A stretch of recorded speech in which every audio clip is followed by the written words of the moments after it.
భర్తలు చనిపోతే బాధపడుతున్నటువంటి మహిళా తల్లులందరినీ కూడా అవమానపరిచే విధంగా వీరిద్దరి యొక్క స్టేట్మెంట్లు ఉన్నాయి.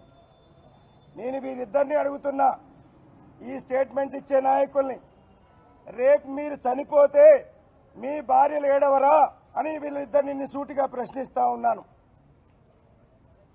భారతదేశంలో కాదు, ప్రపంచంలో ఎక్కడా కూడా ఒక భర్త చనిపోతే మహిళలు ఏడవటం అనేటువంటిది మన సంస్కృతిలో భాగంగా, మన ఎఫెక్షన్లో భాగంగా వచ్చింది.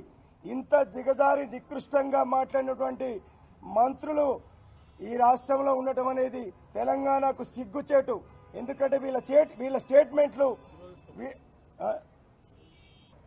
ఎందుకంటే సీనన్న చెప్పినట్టు గతంలో ఇందిరాగాంధీ గారు చనిపోయారు, రాజీవ్ గాంధీ గారు చనిపోయారు.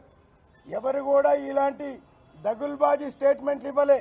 అయ్యో ఈ విధంగా చనిపోయారని బాధపడ్డారు తప్ప ఇలాంటి దిగజారిన స్టేట్మెంట్లు ఇవ్వలేదు. అది కూడా పొన్నం ప్రభాకర్ గారు ఇద్దరు మహిళలను పక్కన పెట్టుకొని ఆయన స్టేట్మెంట్ ఇచ్చాడు. ఒక పక్క మేయర్ గారు ఉన్నారు, ఇంకో పక్క దివంగత పి జనార్దన్ రెడ్డి గారి కూతురున్నారు. వారిద్దరి సమక్షంలో మహిళలను కించపరిచే విధంగా స్టేట్మెంట్ ఇవ్వడం జరిగింది. అదే మంత్రిగా ఉన్నటువంటి తుమ్మల నాగేశ్వరరావు గారు పాలేరు బై ఎలక్షన్స్ లో ఎవరి మీద గెలిచారు?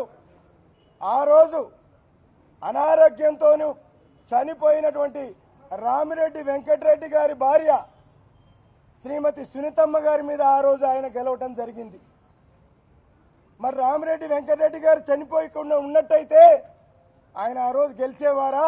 ఆ రోజు ఎమ్మెల్యే అయ్యేవారా? కేసీఆర్ గారి ఆశీస్సులతోని ఆ రోజు ఆయన ఈ రాష్ట్రంలో మంత్రిగా అయ్యారు, బీఆర్ఎస్ యొక్క ఆశీస్సులతోని. ఇలాంటి మాటలు మాట్లాడతారనే ఆ తర్వాత ఎన్నికల్లో ఆయన ఓడించడం అనేది జరిగింది. నేను అడుగుతా ఉన్నా, మీరు ఈ రాష్ట్ర మంత్రి మండలిలో ఉండి ఈ రాష్ట్ర తెలంగాణ బిడ్డల్ని, ఆడబిడ్డల్ని అవమానించేటువంటి నీచమైన స్థితికి దిగజారారు. మిమ్మల్ని చరిత్ర అనేది క్షమించదు. మీరు తక్షణం తెలంగాణ బిడ్డలందరికీ కూడా క్షమాపణలు చెప్పాలి. ప్రత్యేకించి భర్తలు కోల్పోయినటువంటి తల్లులందరికీ కూడా, స్త్రీమూర్తులందరికీ కూడా మీరు క్షమాపణ చెప్పాలని మేము డిమాండ్ చేస్తా ఉన్నాం.